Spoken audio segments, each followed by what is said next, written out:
We always expect ease from life.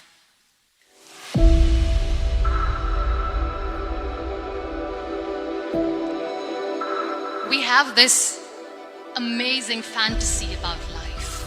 This is how things should work. This is my plan. It should go as per my plan. If that doesn't happen, we give up.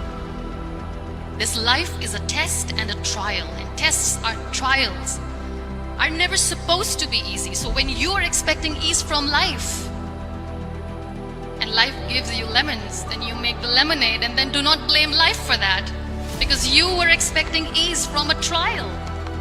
Trials make you a stronger, better person.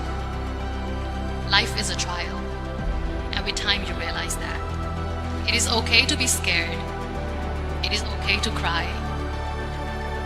Everything is okay, but giving up should not be an option.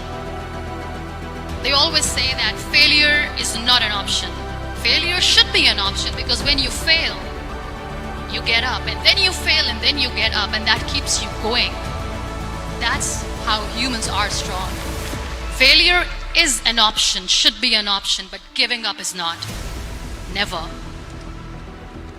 We have this thing in minds. We call it perfection. We want everything perfect. We want ourselves to be perfect. There is this image in our head about everything. Perfect life, perfect relationships, perfect career, perfect amount of money that we need to earn no matter what. Nothing is perfect in this world. We all are perfectly imperfect, and that is perfectly all right. That's all right. We were sent here not to become the perfect people. Those people who tell you how to look perfect, even those people are imperfect. Trying to fight this fear of looking imperfect. I used to be perfect. I still remember. I got this compliment years ago when I used to walk. Oh my God, look at you. You're fair, you're tall, you're perfect. Look at me now. Only the perfect eyes can see that. Only the perfect eyes will see that. Only the perfect eyes will see that. So yes, in all those imperfections, you have to listen to your heart. You don't have to look good for people. You don't have to be perfect just because other people want you to be perfect. If your soul is perfect from within, that's all right. This is all what you want. This is all what you need to be. Our society has made very weird kind of norms to look perfect and great. For men, it's different. For women, it's different. We think too much about what people say. We listen to ourselves too little. You know what makes you perfect? When you make someone smile. You know what makes you perfect? When you try to do something good for the people around you. You know what makes you perfect? When you feel someone's pain. And how beautiful pain is that it connects you with people. No other medium can connect you with others but pain. That's why I always say that I'm in pain, and that's a blessing in disguise for me. Just because I'm in pain and I'm on the wheelchair, I work for children.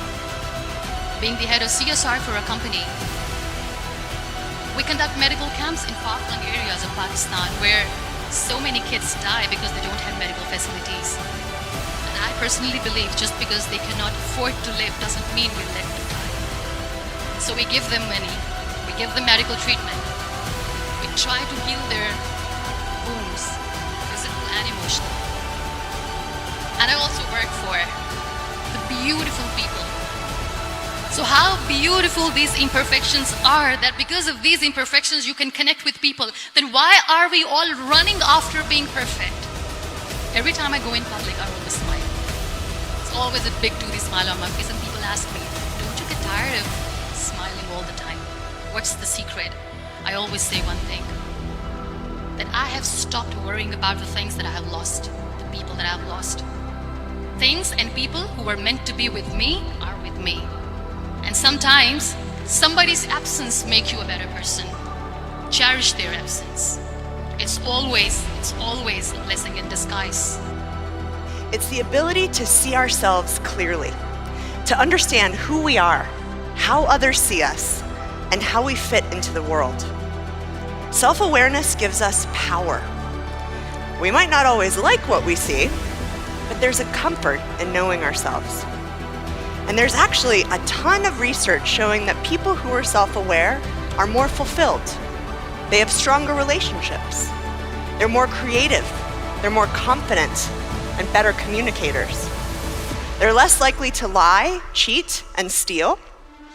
They perform better at work and are more promotable.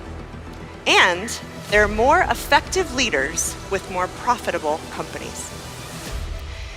In the world of self-awareness, there are two types of people.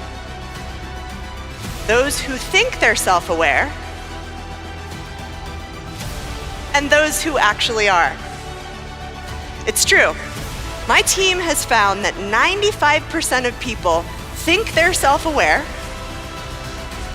but the real number is closer to 10 to 15%. You know what this means, don't you?